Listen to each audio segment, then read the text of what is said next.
Today I'm going to show you how to actually cancel or pause your Audible account. I'm sure, like me, a lot of you out there are just not using it as much as you thought you would be. So what you want to do is start by going to audible.com, and in the top right hand corner, sign into your account. And then what you want to do at the top is actually go to your account details. And from this screen, you can actually pause your membership or cancel your membership. Just do remember, if you do cancel your membership, you do lose your credits. So make sure you use all your credits and are sure that you want to cancel it.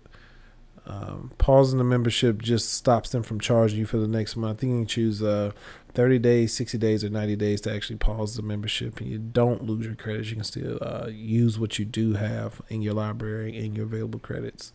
So anyway, I hope this was helpful to someone. I thought it would be as easy as going to the Amazon.com website, but apparently it is not. You have to actually go to the Audible.com website, and you can't do it from the app. So you have to come to this website. Again, hopefully it was helpful. Thanks for tuning in to the Content Bebop.